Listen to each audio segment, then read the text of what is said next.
May 4 taong 2000, gumulat sa buong mundo ang isang virus outbreak na gawang Pinoy na pumerwisyo at nag-iwan ng humigit $15 billion na halaga ng pinsala. Ang virus na ito ay tinawag na I love you virus o love bug worm na hindi naman umatake sa mga tao o hayop kundi bagkos umatake ito sa libo-libong computers sa buong mundo.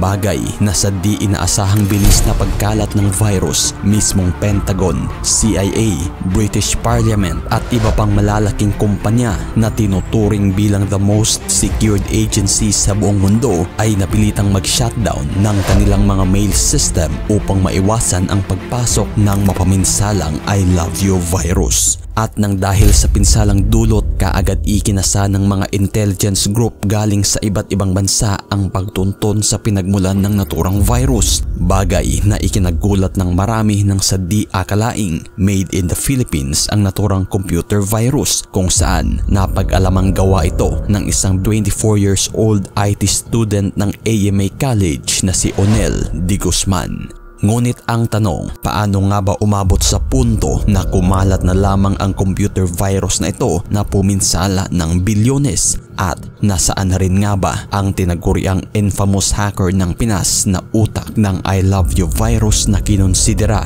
bilang isa sa pinakamapintas na computer virus sa kasaysayan ng mundo?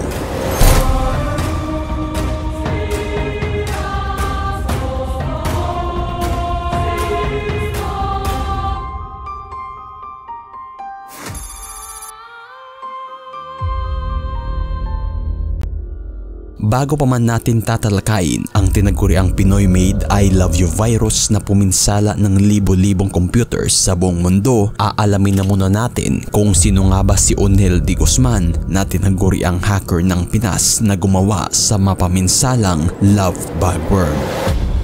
Si Onel D. Guzman ay tubong Maynila na ipinanganak noong April 4, 1977. Lumaki si Onel kasama ang kanyang 4 na kapatid, kung saan siya ang bunso at natatanging anak na lalaki. Sa edad na 12, hindi na karaniwang makikita si Onel na nakikipaglaro sa mga kaibigan, bagkos mas nahumaling ito sa paglalaro ng computer na pagmamay-ari ng kanyang nakatatandang kapatid. At nang dahil sa pagkahumaling, dito na unti-unting pinag-aralan ni Onel paano nga ba gumagana ang isang computer.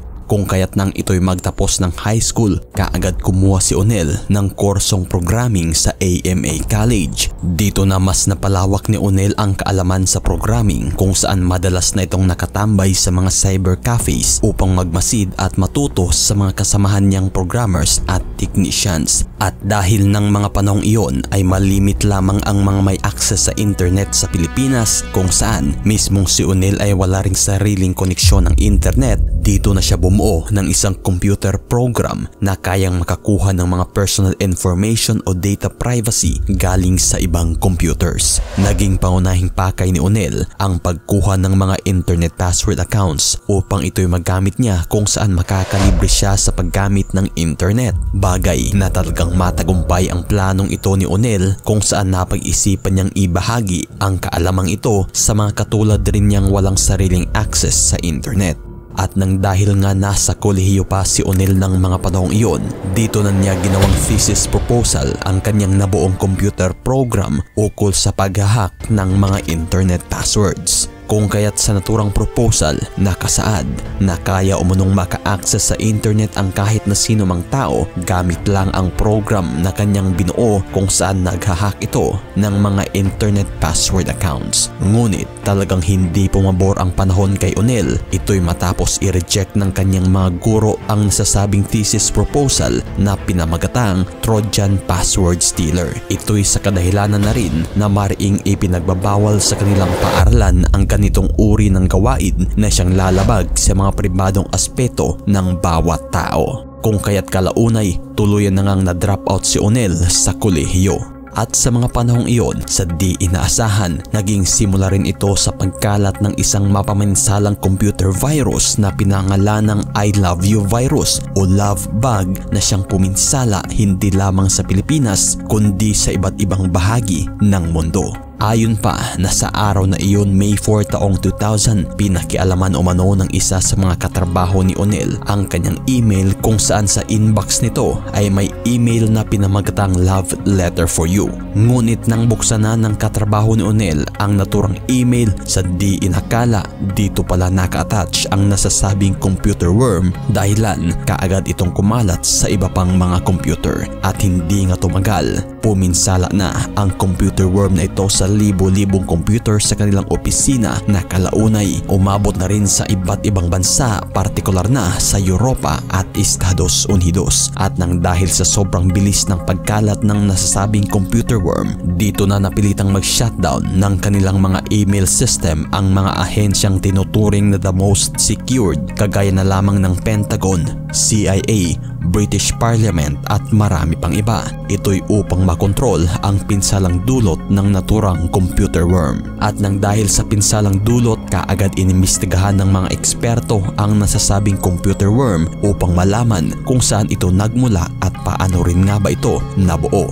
At sa paghahalongkat ng mga eksperto, dito na natuklasan na ang source code palang ginamit sa naturang computer worm ay mga pinagsama-samang malicious software lamang na karaniwang makukuha sa internet. At nang dahil kontrolado ng Windows ang halos 90% ng kabuuhang computer ng mga panahong iyon, kung saan Windows 95 at Windows 2000 ang isa sa mga pinakabagong OS, sa di akalain ay may bug pala ang naturang mga operating system na ito na ayon pa't pinagsamantalaan ng naturang gumawa ng love bug worm. Ang naturang bug ng operating system na ito ay kung saan pwedeng itago by default ang naturang file extension ng isang documents, o ibig sabihin pwede pa ring mabuksan ang naturang documents kahit pat ito'y walang extension file. At nang dahil gawa sa Visual Basic Scripting o VBS script ang love bug worm, bagay na naitago ng gumawa ang naturang extension file nitong VBS na ayon pa sa mga eksperto na kadalasang computer worm ang nilalaman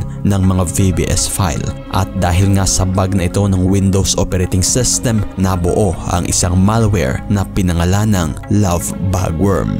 Karaniwan namang kumalat ang computer virus na ito sa pamamagitan ng isang email na may subject name na I love you, at sa loob ng email makikita naman ng mensaheng kindly check the attached letter coming from me. At nang dahil nga tila mapang-akit ang naturang attachment file na ito kung saan nagmumukhang simpleng love letter lamang, sa kadahilanan na nakatago ang extension file nitong VBS na siyang pinalitan ng TXT. Bagay na talagang mahihikayat ang kahit na sinuman na buksan ang naturang attachment file sa pag-aakalang isang pangkaraniwang love letter lamang ito. Ngunit sa mismong pagbukas ng file, agad-agad na itong ma-download sa naturang computer kung saan maa-activate ang Visual Basic Scripting ng love bug worm. Ibig sabihin, hindi mo na makontrola ang iyong computer sa kadahilanan na susundin na lamang ng love bug ang command source code kung saan papasok ito sa mga nakatagong data privacy ng isang user. Kaagad ring babaguhin ito ang mga registration key ng user dahilan ng tuluyang pag-malfunction ng operating system nito, at nag-uutos rin itong buksan ang mismong Windows address book ng computer na siyang dahilan naman kung bakit masend sa lahat ng email contacts ang isang email na may attachment ng love bug worm. At nang kumalat na ng husto ang virus na ito sa mga malalaking kumpanya kung saan may mga corporate email system, bagay na naging dahilan na nga ito sa worldwide outbreak ng naturang computer worm. At nang dahil sa napakamalaking pinsalang dulot nito, kaagad ikinasa ng FBI ang pagtugis sa mga salarin ng naturang computer worm. Sa mismong investigasyon, napag-alaman na sa Pilipinas pala nabuo at nagsimula ang virus na ito kung saan nakasulat sa mismong email ang Manila, Philippines at ang katagang I hate to go to school. At nang dahil nga sa mga nakitang impormasyon, kaagad nagtungo ang FBI authorities sa Pilipinas at humingi ng tulong sa NBI upang matunton ang kinaroroonan ng mga taong gumawa sa mapinsalang computer worm. At sa pinagsamang investigasyon ng NBI at FBI, napag-alaman na ang internet service provider palang ginamit sa pag-upload ng naturang computer worm ay ang Sky Internet na nooy ISP ng Pilipinas. Bagay na talagang umani ng pambabatikos galing sa iba't ibang bansa at ahensya ang Supernet service provider sa kadailanan ng umunoy kapabayaan ng naturang kumpanya. Ngunit ayon sa pahayag ng mismong Chief Operating Officer ng kumpanya na si Jose Carlota, April 28 ng parehong taon pa lang nang unang ma-upload na sa internet ang naturang computer worm. Ngunit mismong mga tech consultant nila ay pahirapang mapigil ang kapintasan ng nasasabing computer worm. Bagay na pareho lang din ng iilan, sinuspende nila ang kanilang email system upang maiwasan ang pagkalat nito. At sa paglipas ng ilang mga araw sa ginawang pagtutulungan ng iba't ibang sektor upang alamin kung sino ang taong nasa likod ng naturang love bug worm, lumutang rin ang mga pangalang kinilalang sina Onel D. Guzman at Rionel Ramones na kung saan tinuturong salarin at pangunahing target na ng NBI at FBI sa mga puntong iyon. At araw nga lang ang lumipas May 8 sa mismong tinutuluyang bahay ni Onel D. Guzman at Rionel Ramones sa Pandacan, Manila, inaresto ang mga ito ng pinagsamang operatiba ng kapulisan, NBI at FBI. At sa naturang press con matapos ang pagkakaaresto, iniharap ng NBI ang mga impormasyon nilang nakuha galing sa AMA Computer College kung saan dito nag-aral si Onel sa kanyang kolehiyo. Sa naturang impormasyon, napag-alaman na ang naturang rejected thesis ni Onel nang ito'y nasa kolehiyo pa ay kaparehong program sa naturang love bug worm kung saan kumukuha rin ito ng mga data privacy at mga internet passwords. Dito na rin inamin ni Onel na totoo ngang ang Trojan password stealer niyang thesis proposal ay isang computer hack na kumukuha ng internet passwords. Ngunit inamin man niya ito, mariin naman niyang itinanggi na siya ang utak sa pagpapakalat ng naturang computer virus. Ayon pa kay Onel na isa sa kanyang pinaghihinalaan ay ang posibilidad na may mga individual na nangialam sa kanyang ginawang program na naging dahilan sa pagloloko nito at pagkalat. Ngunit ng mga panahong iyon matapos ang pag-aresto, tila ba nalito ang mismong NBI kung anong kaso ang kanilang isasampa laban sa mga sospek. Ito'y sa kadahilanan na ng mga panahong iyon ay wala pang batas ang Pilipinas na magpaparusa sa ganitong uri ng kasalanan.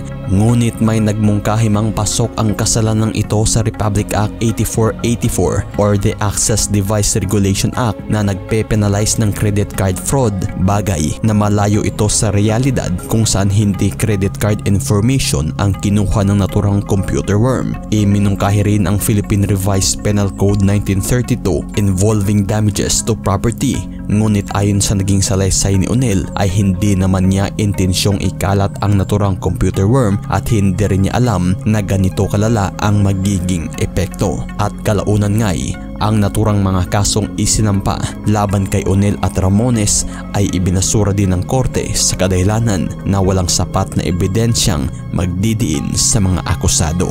At matapos ang pagkabasura ng naturang kasong isinampa, kaagad ring ipinasa ng Kongreso ang Republic Act 8792, isang batas na tinatawag bilang e-commerce law kung saan tutugon ito sakaling maulit man ang ganitong uri ng krimen. Sa kasalukuyan ay wala na rin gaanong impormasyon kung saan na nga ba ang tinaguriang legendary hacker ng Pinas na si Onel D. Guzman. Ngunit huling namataan si Onel nang matuntun ito ng isang BBC reporter na si Geoff White kung saan nakita ito sa Quiapo, Maynila na nagtatrabaho na lang sa isang cellphone repair shop. Ang naturang pangyayari ay umani ng samot-saring reaksyon kung saan ay may iilang nagbigay pugay at may iilan din namang nambatikos. Ngunit magkaiba man ang ating opinyon sa pangyayaring ito, isa lang ang di maipagkakaila na ang naturang kaganapan ay talagang tumatak na sa ating kasaysayan kung saan sa kasalukuyan ay tinuring na bilang isa sa pinakamapaminsalang computer virus sa buong mundo na umabot lang naman ng humigit kumulang $15 million ang pinsalang dulot nito.